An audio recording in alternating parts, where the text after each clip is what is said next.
All right, I'm here with halftime analysis, and a couple things are starting to stick out about this game.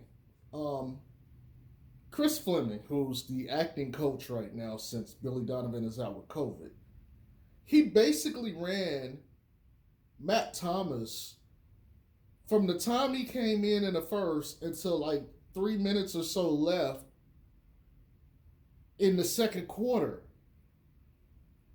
Why? Why run him that long? Like I don't get that. Like, and I went. I like something bothered. I had to go check the box score to see how much time he played the entire game. He damn near played 20 minutes. He played 19 minutes, man. Matt Thomas barely gets over a couple minutes a game, if that. Man played like 12 first half minutes, man. It's crazy. Like, why was he in the game that long? I don't know. He made one shot. Like I said, his 3-point shooting is definitely NBA level. But everything else is not. I digress though. But he has this thing that Zach LaVine has where they are very pump fakey, where they like to just pump fake the ball all the fucking time on the catch. And instead of just going straight up with the ball, see, I'm gonna give Jello some praise. Here's the thing about LiAngelo Ball that I like over. It's an aspect of his game that I like. I'm not saying he's better than these guys, but this is what I like more about Jello than I like about a Matt Thomas or Zach LaVine. You give Jello the ball, that thing flying. There's no hesitation. That motherfucker is going up. Zach LaVine and Matt Thomas will do this thing where they'll catch the ball and pump fake it sometimes, and it'll make them get out of rhythm. Now, Zach is just an excellent shot maker, so he can make his shots. But you got a guy like Matt Thomas trying to do that, who his thing is 3-point shooting. He's not athletic enough. He can't get separation. That little twitch pump fake he does gives the defense a little bit more time to get that closeout. And once they close out, he can't get a shot off. So now what? Now you got to give up the ball. Ridiculous. And I know I've spent this entire time ranting about like Matt Thomas and stuff, but he should not have played that fucking long, man. I'm sorry, he just should not have. Anyways, so you can tell the Lonzo Caruso effect, right? Yes, we have a lead. It's 48-63. Okay? Here's the thing. They're not getting enough ball movement or enough passing on these plays. And I think they ended the game with like 17 or 18 assists out of like 30 some odd made shots or something like that. It's Lonzo. It's like part of that is Lonzo's effect. And I'm also credit some of that to Caruso because Caruso will move the fucking ball too. So part of that is them. But this team also didn't run as much as I would have liked to see. And a few times they did run, I saw issues where they were like, see, here's the thing. When you got Lonzo and Caruso running, and this is why I really like both of them. You know, Lonzo obviously is the better player, and he does this better, but Caruso is right there, like, with them. When Lonzo gets the ball, he's gone, and everybody is moving because they don't know when or where that ball is going to come. And because of it, they get easier shots and the defense doesn't get set up. When these guys are trying to run transition without Lonzo, they're kind of holding back. Like I saw Kobe push the ball one time and nothing really materialized from it. You know, he pushed the ball across half court, but they didn't really try to, fight for, a better shot. With Lonzo, the ball is moving. If somebody's already up the court, it doesn't matter who is up the court. He's sending the ball to you because you have to force the defense to put all eyes on anybody on the court. What do I mean by that? We could take the worst offensive player in the league or just even on the Bulls, right? Let's just say for all intents and purposes, it's Tyler Cook, okay? If Tyler Cook is on the other end of the court and you give the ball to him, it doesn't matter how many guys are there because nobody wants to give up the easy dunk. So they're going to converge on him. Lonzo passing the ball forces, okay, if Tyler Cook attacks the rim and they try to converge on him, all Tyler Cook has to do is keep his eyes up because somebody is coming up the floor that's going to be open. If he does that, that's an instant open shot. Now, Zoe is not going to get credited for the assist, but his pass set up the play for the next guy to make the effective play, right? We're missing that in this game. It's usually it's not a play that's being set up to get the next play. It's just kind of be like the next play, the next play, the next play shot. Yes, there'll be a certain moment here or there where you get some of that, but it's not happening consistent enough, which is not making the offense look as good. But the Pacers aren't a good team anyway. And so they're not getting punished for some of their lackings of on the court. But you could definitely tell where Lonzo and Caruso are missed when it comes to like the assist to scoring ratio. Also, on the defensive end, they're getting too many attempts at the lane. Now I know they got Sabonis and Turner. Okay. I understand that. But some of the rotations are slow and sluggish. And quite frankly, they're not getting enough pressure on the ball. The Pacers got 48 points. Truthfully, they should probably have 40. They should probably have 40. You know, if I'm being real. And you just can't replace that. Now, I'm not nitpicking to be just nitpicking because, yes, they got a 15-point lead. However, this is still what they could be better. Now, one of the things that I want to also mention with that is I noticed Tyler Cook was communicating on defense while he was out there. That's one of the things that I don't see as much of, and I think that's part of the reason why their defense is suffering is the lack of communication. I saw Tyler Cook saw Kobe White was matched up on Miles Turner as he was coming back from a play, and he said, I got him, Kobe, I got him, Kobe. And Kobe went and got on the perimeter to guard another guy, and Tyler Cook had Miles Turner. Excellent. Okay? Excellent. But there's not enough of that going on. And if you go back and listen to this game that's happened in the second quarter, you'll see that play. I think it happened within like the first 4 minutes of the game, so it's not long. But you'll see it. And it's like, okay, I see what he's talking about. Yeah, you clearly can hear Tyler Cook say it. That needs to happen more on the defensive end with this team. Now, the rebounding, look, I saw a play or two where Sabonis just like completely out-rebounded, the team by himself, like 3 straight possessions, okay? Prompted me to go look at the end of the game. I was horrified to see this stat. They had more offensive rebounds than us by 13. The offensive rebounds was 15-2. And that, yes, sure, that we took the ball away. We got more defensive rebounds.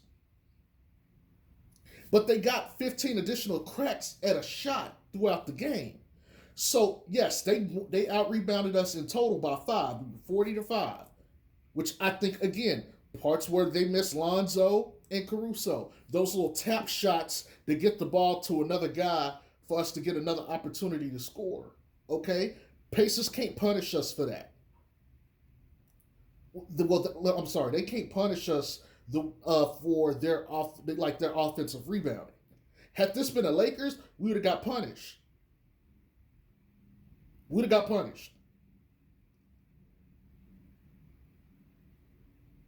I don't care what people say, rebounding is still an issue for this team. If this was a playoff level team, we are going to lose if we give another team 15 chances at, second chance points and we only get 2. Now, to be fair, we were shooting way more efficiently than they were. Okay? So they're going to be taking the ball out the net. But still, you cannot let a team get you plus 13 on the offensive boards. You just cannot have that. Okay? Put that to the side. The other thing that I'm noticing, the floor space has shrunk. Looked at the box score for the end of the game. DeMar DeRozan was 9 of 20. It was congested, right? And I get maybe that's why you had Matt Thomas out there to try to space the floor. But they were still sagging off Matt Thomas. And the thing, and this is why I tell you guys, I hate one-dimensional players. You cannot, and this is my advice for anybody, if you're a high school guy trying to get noticed or something, you cannot be a one-dimensional player. Yes, you can have that one thing that you do better than anything else, for sure. But being a one-dimensional player limits you. See, here's the thing with Zoe and Caruso. They can space the floor, so you have to pay attention to them. But they also can pass the ball. And they have enough offensive gravity to where you have to respect them. If you sag off of Matt Thomas, if you know he's gonna do that little hesitation, that little pump fake, I can sag off Matt Thomas all day. His three ball doesn't scare me. He's not gonna take enough of them for it to matter. Lonzo, on the other hand, Caruso, on the other hand, different story. Because even if you close out on Zoe has the IQ to sit there and be like, oh, okay, is there a mismatch I can get the ball to? There it is. He can still punish you. He can still punish you. And if you close out, he can attack the rim, which is going to set up the next play. Matt Thomas don't have that. And so I get it from the spacing perspective, but again, this is why I hate, okay, there'd be people that like to make that argument about like, oh, well, if you put Steph Curry on LeBron's team, he can't do that. Of course not. Different player, different skill set, require different things. You can't just replace certain guys and think it's going to be nice. It's not. Matt Thomas is nowhere near what Zoe is. Nowhere near where Caruso is.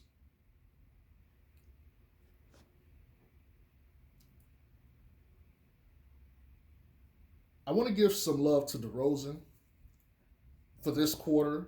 DeRozan has been a monster. And he has hit a very rare territory in scoring. And I get it, this is the Pacers, but he's been doing this to every team, the good ones and the bad ones. He knows his locations on the court. And teams know his locations on the court. But just because you know his location doesn't mean you could do anything to stop what he's doing. DeRozan has become a monster of monsters in that vein. Like, you can literally put him on the court and just say, give him the ball, he can go get his shot wherever he wants it on the court. Now, he's having a little bit harder time this game because there's so much paint clogging and there's not enough floor spacing.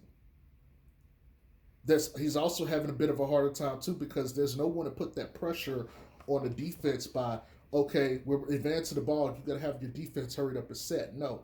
The Pacers are getting back and get into their defense. We're just making more shots. We're just making more shots. But that ability to sit there and get to your spot, like, it reminds me a little bit of Kobe. That's not to say he is Kobe, because Kobe was way, way better on both sides of the ball. But Kobe knew exactly what he wanted to do, and he knew every option that he had to him on the court at all times. And you just had to straight up deal with it. And that's where DeRozan is. DeRozan okay, the other day I was rewatching, actually it was just yesterday. Yesterday morning I was rewatching the Lakers versus the Bulls. And I was just watching how LeBron in the fourth quarter was getting frustrated at the fact that he couldn't stop DeRozan. And he was tasked with that matchup. And then he was fouling DeRozan. I don't know if you guys remember 5, 6, 7 years ago, that was like a thing. It was Cleveland versus Toronto. DeRozan versus LeBron. And LeBron was just supremely better. Right now, I'm not saying that he's not supremely better. But the thing is, DeRozan is putting a level of frustration on LeBron that I never saw him do in Toronto, which means he definitely elevated his ability, his understanding of the game, and the understanding of how to play this game. But this is just happening league-wide. DeRozan is a monster from that mid-range, especially that elbow. And I know I've given a lot of criticism about some of his play, and it's still valid. And I've also mentioned trading him while his value is the highest. Still stand by that. But I got to get a man credit, man. Like, dude, what he is able to do is fucking unreal. Now, I know he finishes the game 9-20. But my God, man, the pressure, like his offensive gravity, and there was somebody on Twitter that said this, and I had to think about it. And I think I agree. DeRozan don't use his offensive gravity enough the right way. Like he literally gets the ball, he has the attention of the entire defense. This is Steph Curry, KD, LeBron, Giannis territory. And yet he'll sit there, jump up, no, don't know what he want to do with the ball, give the ball away. Which brings me to Zach LaVine. Zach LaVine has been shooting pretty well tonight. But Zach LaVine, it seems like every game, loses control of the ball, and they end up getting 2 points. And it happened again this game. Zach LaVine, supreme athlete, supreme scorer and shooter, but he got to take better care of the ball. He got to get his head in on defense. Kobe White, he got a couple easy shots at the rim tonight, so far. Especially that one he did where he went under the rim, came back, he lost Miles Turner. He put Miles Turner in an unfavorable situation. Miles Turner came out there, planted his left foot, and he was forced to have to rotate his hips to catch up with Kobe. He couldn't do it. Kobe got an easy shot at the rim. I gotta give Kobe credit. If Kobe don't do anything else well, I'd give Kobe credit. Kobe got some handles on him, and Kobe can finish at the rim. If there's nothing else, he can do those two things. He probably should be doing more of that too. But I digress. Look, Vooch is still having a very good game. He's pretty much the main one on the boards. But I still see some things that scare me. The fouls, the turnovers and stuff. Not a good look. Okay, I think a lot of that gets cleaned up if you have Zoe and Caruso. Maybe Alfonso McKinney as well. And Derek Jones. But let's go ahead and, well, let me not say let's. I'm going to go ahead and end this here, and I'm going to start watching the third quarter. I'll talk to y'all in a little bit. Peace.